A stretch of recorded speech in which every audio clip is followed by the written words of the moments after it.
Guys अस्सलाम वालेकुम, welcome back to my channel chemistry in pocket. तो गाइस, जैसे कि आप जानते हैं कि हमने केमिस्ट्री 9th चैप्टर 7 इलेक्ट्रोकेमिस्ट्री शुरू किया था। उसमें हमने फर्स्ट टॉपिक किया था, फर्स्ट लेक्चर किया था। तो आज हमारा सेकंड लेक्चर है ऑक्सीडेशन स्टेट की। ऑक्सीडेशन स्टेट क्या होता है? It is the apparent charge positive और negative on an atom of an element in a molecule और आयन।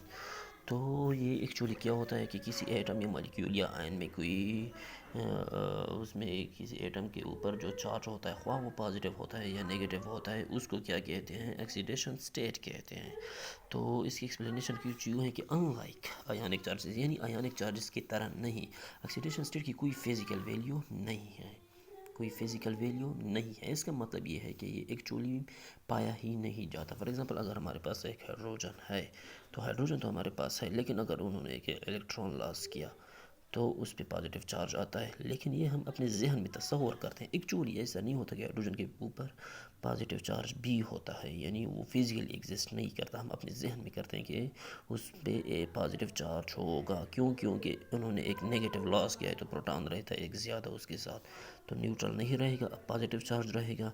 तो in fact in some cases it is quite arbitrary. मतलब कि ये है कि इन कुछ केसेस में ऐसा होता है कि क्वाइट आर्बिट्री के हम बिल्कुल ही मजाजी तौर पर अपने जहन में इमेजिन करते हैं। इसका मतलब ये है। लेकिन अगर इसकी कोई फिज़िकल वैल्यू ही नहीं है, तो ये हम क्यों हमारे साथ क्यों इतना इम्पॉर्टेंट है? तो अब हम इसकी इम्पोर्टेंस पढ़ते हैं। सबसे पहले इसकी इम्पोर्टेंस है useful in naming compound. For example, कि अगर हमारे पास क्या है, कंपाउंड्स है, एक कंपाउंड है, वो डिफरेंट एटम से बना होता है, ठीक है। तो उस कंपाउंड में जो एक एटम होता है, उसका जब एक ऑक्सीडेशन स्टेट होता है, तो उसकी क्या होती है, एक नाम होता है। लेकिन जब उसी एटम का उसी कंपाउंड में जब ऑक्सीडेशन नंबर चेंज करें, तो उसकी नेम भी चेंज होगी।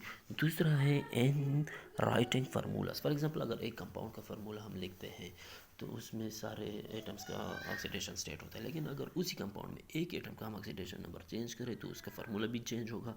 तो वो हम कैसे लिखेंगे, कैसे हमें पता चलेगा?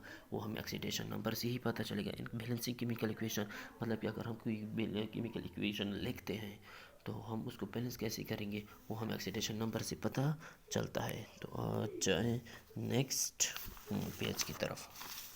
अच्छा, note the colour of solution changes with change in oxidation state. अच्छा, अगर हमारे पास कोई क्या है, सोल्यूशन है, किसी कंपाउंड का सोल्यूशन है, तो वो कंपाउंड तो डिफरेंट एटम से बना होता है, तो उसका एक क्या हो गया, सोल्यूशन कलर होगा। क्या होगा? कलर होगा, सही है। लेकिन अगर उसी एटम का हम ऑक्सीडेशन नंबर चेंज करें, तो उसके कलर भी चेंज होगा। तो फॉर एग्ज़ाम्पल, अगर हमारे पास क्रोमियम है, क्या है, क्रोमियम है, तो अगर हमारे पास वो क्या है, +2 ऑक्सीडेशन स्टेट में है, +2 ऑक्सीडेशन स्टेट में है, तो उसका कलर क्या होगा, ब्लू होगा। लेकिन अगर वो +3 में गया तो ग्रीन होगा। लेकिन अगर +6 में गया तो येलो होगा। ये आप चेक कर सकते हैं अपने लैब में, ठीक है। तो अब हमारे पास कुछ रूल्स हैं कि हम ऑक्सीडेशन नंबर को कैसे डिज़ाइन करेंगे। फॉर एग्जांपल, अगर ये हमारे पास एक्चुअली होता ही नहीं है और इतना इम्पॉर्टेंट भी है, तो हम कैसे कहेंगे कि किसी कंपाउंड में किसी एटम का ऑक्सीडेशन नंबर क्या होगा? तो उसके लिए कुछ रूल है। तो ये है, तो मैंने वो बात लिखी है। यहाँ पे हम डायरेक्ट रूल्स में आते हैं। तो सबसे पहला रूल है oxidation number in free state. For example, अगर कोई एटम हमारे पास फ्री स्टेट में है, तो उसका ऑक्सीडेशन नंबर क्या होगा? उसका ऑक्सीडेशन नंबर 0 होगा। For example, oxidation number of Cl2Na, ये फ्री स्टेट में है, मतलब कि इस पर कोई वो नहीं है, चार्जेस वगैरह नहीं है, तो इसका ऑक्सीडेशन नंबर क्या होता है? 0 होता है। आते हैं नेक्स्ट पेज की तरफ। Page turn over. अच्छा, सेकंड रूल है ऑक्सीडेशन नंबर ऑफ आयन। क्या अगर आयन का ऑक्सीडेशन नंबर क्या होगा? Is ion means species with charge. Ion का मतलब हमारे पास ये होता है कि वो स्पीशी जिसके ऊपर चार्ज हुआ, वो पॉजिटिव होता है या वो नेगेटिव होता है। So the oxidation number of ion will be equal to charge on it on that time. So ion का ऑक्सीडेशन नंबर क्या होगा, जो इसके ऊपर चार्ज होगा उसके वो ऑक्सीडेशन नंबर उसका उसके बराबर होगा। एग्जाम्पल हमारे पास है oxidation number of sodium plus calcium plus 2 aluminium plus 3 and B R negative.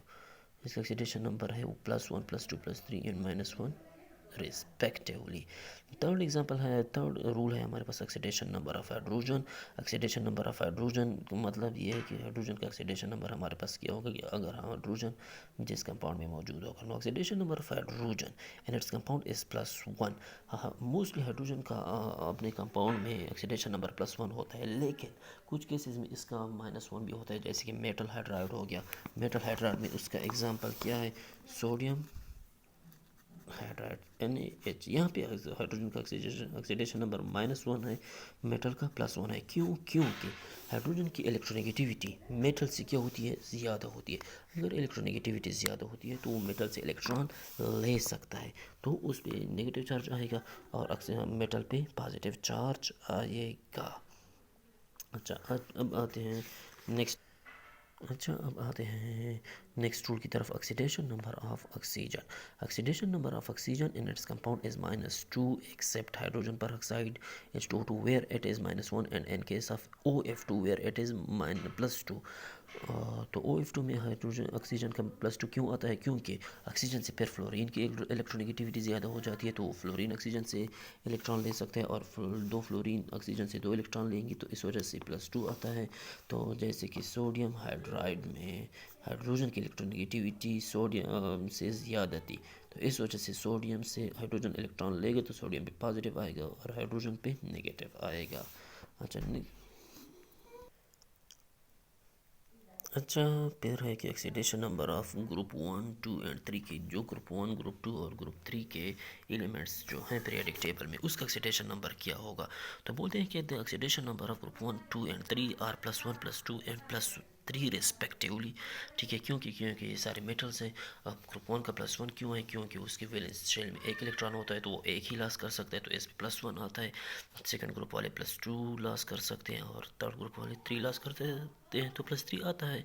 अच्छा, नेक्स्ट रूल है oxidation number of group 7। Group 7 का ऑक्सीडेशन नंबर क्या होगा, उसका -1 होगा। बाइनरी कंपाउंड्स में, बाइनरी कंपाउंड्स का मतलब ये है जिसमें 2 एटम्स एलिमेंट्स मौजूद हो। क्यों? क्योंकि वो एक इलेक्ट्रॉन ले सकता है, तो अगर एक इलेक्ट्रॉन लेगा और उसकी इलेक्ट्रोनेगेटिविटी ज़्यादा होती है और नॉन मेटल होते हैं, तो एक इलेक्ट्रॉन पे नेगेटिव चार्ज होता है, तो इस वजह से इसका ऑक्सीडेशन नंबर -1 होगा, जैसे HCl HBr HI HF etcetera. अच्छा, oxidation number of neutral compounds. अब neutral compounds have zero oxidation state। फर्क मतलब इसका यह है कि algebraic sum of oxidation number of all elements of that compound will be 0। ठीक है, समझ आ गई। अच्छा, अब जाते हैं नेक्स्ट पेज की तरफ। फॉर एग्ज़ाम्पल हमारे पास H2SO4 है। अब यहाँ पे हाइड्रोजन, इसका ये चूँकि न्यूट्रल है, तो इसका as a whole oxidation state क्या होगा, 0 होगा।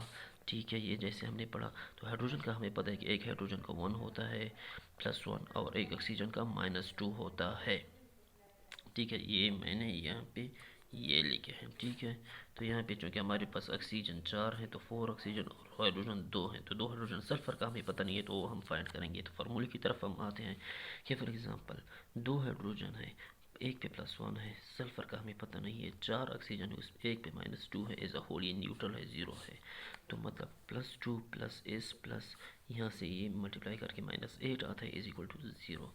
2 + 8 -8 is equal to 0। Minus multiplied by plus से माइनस आता है। ठीक है, 8 को इस तरफ ले आए तो ये प्लस हो जाएगा, फिर इस अपनी जगह पे रहने दे, 2 को इस तरफ ले आए तो -2 आएगा।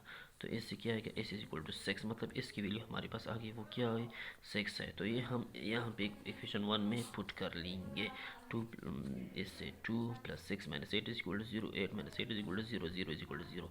मतलब कि दोनों साइड हमारे पास इक्वल हो गए। मतलब कि जो बात हमने करी थी कि oxidation number of neutral molecule is equal to 0, तो वो ठीक है। अच्छा, अब आते हैं नेक्स्ट पेज की तरफ।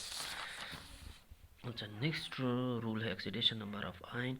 क्या आयन, ये सिंपल आयन होगा, या अगर कोई कंपाउंड है जिस पे चार्ज है, पॉजिटिव है या नेगेटिव है, तो उसे आयनिक कंपाउंड कहते हैं।